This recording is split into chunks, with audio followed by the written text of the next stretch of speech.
friends, j'espère que vous allez bien. Aujourd'hui, on se retrouve pour une vidéo qui m'a été demandée récemment et j'étais surprise que j'en avais jamais fait une vidéo déjà sur le sujet, mais j'ai eu 3 personnes en anglais et en français qui m'ont demandé comment j'ai fait pour me marier avec un français par rapport à la procédure légale et tout ça, comment ça a fonctionné. Et je me suis dit là j'ai quelques astuces et quelques pièges qu'il faut éviter, donc je vais vous prévenir comme ça. Il y aura des liens en barre d'infos sur toutes les vidéos que j'ai déjà fait sur les différences culturelles avec les mariages et tout entre la France et les États-Unis, mais aujourd'hui on va parler un peu plus des visas, des lois, des tout ça qui sont pas très intéressants mais hyper importants et parfois un peu bizarres parce que ça change de l'ordinaire de ce qu'on voit dans les mariages entre les couples qui sont pas de nationalité mixte, si ça a du sens. La première chose que je recommande si vous allez vous marier avec quelqu'un de peu importe son nationalité, qui est d'une différente nationalité de vous, c'est de vérifier que vous avez vos propres ressources financières, si ça a du sens.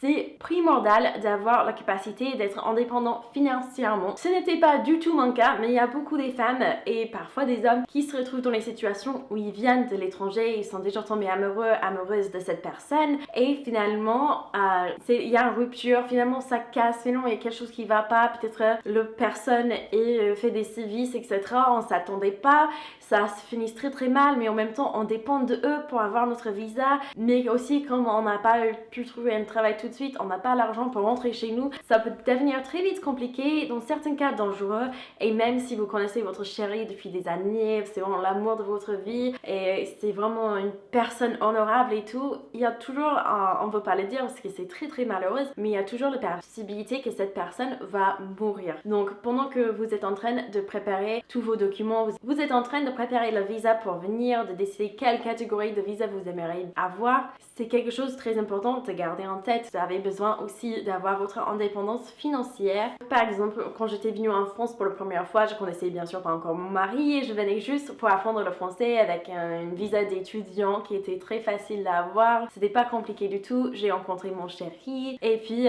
4 mois avant que je partais pour revenir aux États-Unis pour finir mon diplôme, on s'est mis ensemble. Après, je suis rentrée aux États-Unis pour finir l'année scolaire. C'était une année. Ça a duré 9 mois de séparation. C'était très dur, mais on savait à peu près tous les deux qu'on voulait que l'autre soit notre douce moitié et tout. Même si ça faisait que 4 mois qu'on était ensemble, on se connaissait quand même depuis presque un an, donc on était prêts à faire le sacrifice. Et au moment où il fallait décider comment j'allais faire pour revenir en France pour me marier avec mon chéri, parce que moi, sachez que j'étais étudiante, je n'avais pas du tout de carrière lancée, je n'avais pas encore un salaire, j'étais encore très flexible dans mes choix et mon chéri était déjà installé, il avait déjà démarré sa carrière, donc c'était plus logique que ça soit moi qui se déplace plutôt que mon mari vient aux États-Unis et qu'on se retrouve tous les deux sans boulot. Pour revenir en France, j'avais plusieurs options de visa qu'il fallait faire, soit il fallait que je fasse encore une visa d'étudiant. Je n'étais pas encore sûre que je voulais vraiment faire un master, donc c'était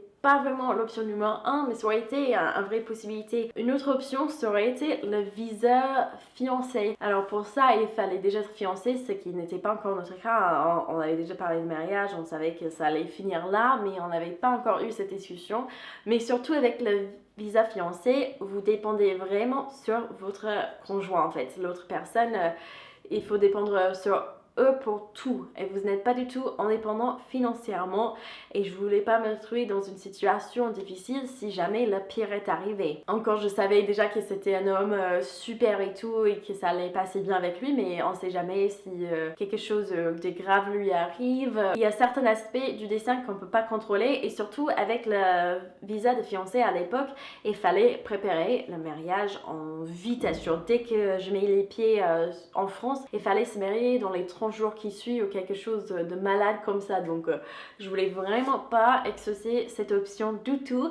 Et la troisième option, c'était qu'ils avaient un programme d'échange pour être assistant de professeur d'anglais dans les écoles et j'ai été acceptée dans le programme. Le programme s'appelle TAPIF et c'était vraiment chouette parce que ça m'a garanti déjà un emploi dès que j'étais arrivée sur le territoire. Ils ont cherché le programme d'assistant pour moi, l'école et tout. Ça faisait que le visa était gratuit et je savais que j'avais quand même une bonne année pour travailler et avoir un travail sûr en attendant pour me marier et faire les préparatifs de mariage comme je souhaitais. N'hésitez surtout pas à regarder toutes vos options, voir ce qui est possible. Il y a bien sûr cette visa de fiançailles si vous n'avez pas d'autres options, mais c'est selon moi pas la meilleure option pour beaucoup de personnes. Quelque chose qu'il ne faut pas oublier, c'est de regarder pour les contrats de mariage. C'est quelque chose que personne m'en avait parlé, j'ai pas du tout pensé. Et puis 2 jours avant le mariage, quelque chose comme ça, quand j'étais dans un des bureaux d'immigration, j'oublie lequel, ils avaient une grande affiche sur le mur qui expliquait l'importance d'un contrat de mariage pour les immigrés. Alors, si vous allez le faire ou pas, évidemment, c'est un choix hyper personnel. Entre les États-Unis et la France, il y a des différences légales, mais c'est pas non plus hyper choquant. Donc, pour moi, ça posait pas de problème. Mais c'est très intéressant et je dirais même très important de se renseigner sur les lois du mariage dans le pays où on va y habiter. Parce que, comme je vous avais dit, dans les cas où le pire arrive, soit le divorce, soit la mort, comment l'argent après est divisé n'est pas pareil, comment les droits sont divisés entre la femme et le mari, etc. C'est vraiment différent selon le pays. Et si vous signez pas un contrat de mariage avant et vous vous mariez en France, vous êtes soumis à la loi française à 100%. Donc pour le divorce et tout ça, pour la mort et l'héritage, ça va fonctionner pas comme vous avez l'habitude dans votre pays, mais comme ils font en France. Donc c'est bien de savoir au moins dans quoi vous allez vous plonger. C'est très important de savoir dans quoi vous plongez quoi. Pour le paperasse, donc présumons que vous avez déjà votre visa, vous avez une solution pour pouvoir arriver en France avec un visa, devenir légalement, etc. Pour vous marier, il faut prévoir des mois et des mois pour préparer tous vos documents. Mon chéri, dans sa tête, un mariage, ça se préparait dans 1 mois. C'était une fête quoi, il était pas très... Et ça me fallu vraiment que je lui parle et que je lui explique, non, si on va se marier à une certaine date, il faut déjà qu'on prévienne nos familles parce que tous les deux, on a la famille qui sont à l'étranger. Donc pour qui dans le temps, on peut prendre leur vol d'avion, etc. moins cher, c'est très important, mais surtout pour le paperasse, il faut démarrer et vraiment, on avait fait ça, je me semble, on a commencé le paperasse il y a 6 mois avant le mariage et c'était juste. Donc, et ça c'est juste un mariage franco-américain, donc pas même entre, donc c'était quand même entre 2 pays qui s'entendent plus ou moins bien, où les actes de paperasse sont un peu facilités. Un petit story time, moi je me suis déplacée du coup à la mairie comme il faut faire. Vous pouvez aussi taper sur internet quels documents il faut, comment il faut faire et sur le site officiel du gouvernement, il vous dit plus ou moins les étapes à faire. Donc pour chaque pays, quand vous allez à la mairie, vous leur dites votre pays d'origine, votre nationalité, ils vont vous chercher, il y a un gros cahier où ils ont toute la liste des paperasses pour chaque pays, comment il faut faire, les documents qui sont nécessaires de votre propre pays pour amener, pour pouvoir se marier en France. Nous, c'était un tout petit peu compliqué parce que moi, je viens des États-Unis, donc là, elle a trouvé tout de suite. Et mon mari, il vient de la Nouvelle-Calédonie, qui est une territoire française où les gens sont français, leur nationalité est française. Et la dame ne me croyait pas. Et je lui avais dit, non mais mon mari est français. Elle disait, non mais s'il vient de Nouvelle-Calédonie, il est pas français. J'ai dit, mais si, j'ai amené son passeport, il a un passeport français, je suis sûre qu'il est français. Il n'y a pas... Elle disait, madame, non, n'essayez pas de faire mon boulot à mon place, tu vois, c'était un peu, elle essayait de me remettre dans ma place, comme quoi elle savait mieux que moi. Et moi j'étais nouvelle en France, c'est quelque chose aussi à garder en tête, c'est souvent au moment où on se marie, on est très souvent nouveau ou nouvelle dans le pays et on connaît pas forcément toutes les règles, toutes les démarches et tout ça. Elle m'a vraiment pris pour une idiote parce que j'ai osé dire que mon mari avait une nationalité française et c'était vraiment une prise de tête. Genre, il a grandi en France, il a été juste né là-bas, mais a cherché super longtemps les papiers pour Nouvelle-Calédonie. Elle n'arrivait pas à en trouver dans cette cahier pour les pays étrangers. Et c'était impossible. J'ai dû appeler mon mari, je lui avais dit, mais chérie, t'es sûre t'es français? Il dit, Patricia, tu parles à qui là? C'est qui que... Et j'ai dit, non, mais c'est la dame à la mariée, elle m'a dit que vous n'êtes pas français, donc elle cherche les documents, parce qu'il faut des différents documents si vous venez de Nouvelle-Calédonie. Et j'espère qu'elle a pas entendu, parce qu'il était pas très poli. Il était là genre, non mais c'est une imbécile en face de toi, c'est pas possible et tout. C'était vraiment une galère. Et finalement j'ai demandé si on demande à son supérieur, vu qu'elle pouvait pas trouver le dossier pour Nouvelle-Calédonie. Et son supérieur avait l'air clairement, elle devenait un peu rouge, elle était clairement embarrassée par rapport à son collègue. Elle disait, non mais Nouvelle-Calédonie c'est la France madame, c'est la France. était un peu embarrassée par tout ça. Bref, j'ai pris, au lieu de prendre 15 minutes pour aller chercher les papiers à la mairie, j'étais avec la dame plus de 30 minutes le temps qu'elle cherche ces fameux papiers. Mes documents américains, il y avait certains documents que je n'arrivais pas à trouver. J'étais là, madame, ça n'existe pas ce document aux États-Unis. J'ai regardé sur internet, je trouvais pas que ça existait le document. C'était en 2012, donc il y avait un peu moins d'informations qu'il y a actuellement. Et il fallait avoir un document signé par notaire, un affida de fait qu'on soit célibat et tout. Donc plus ou moins un document, elle disait il fallait que ce soit un document qui est signé par notaire, qui est officiel des États-Unis, qui prouve qu'on est marié dans aucun État aux États-Unis. J'ai regardé, ces documents n'existent pas.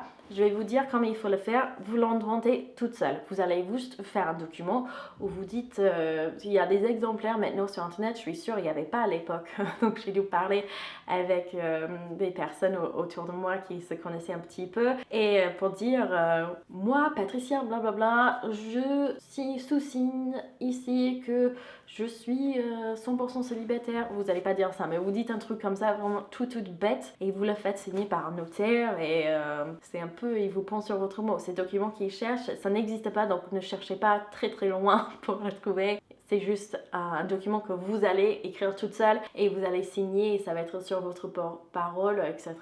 Il y avait aussi des documents pour promettre comme quoi on n'entrait pas dans un état de polygamie, ça tranquille, pas de souci. Et plein d'autres petits documents comme ça. Ils demandent aussi pour votre acte de naissance qui, au moment où vous avez déposé votre dossier, l'acte de naissance doit dater de moins de 3 mois. C'est qu'il y a un truc super bizarre. Si quelqu'un dans les commentaires sait pourquoi ils demandent toujours que l'acte de naissance pour les documents France ça date de moins de 3 mois, si vous pourriez me l'expliquer, j'aimerais bien savoir parce que je trouve ça trop bizarre. L'acte de naissance, c'est pas comme le justificatif du domicile où ça change de temps en temps. C'est toujours pareil toute votre vie. Votre acte de naissance, ça ne change pas. Je sais pas, c'est trop...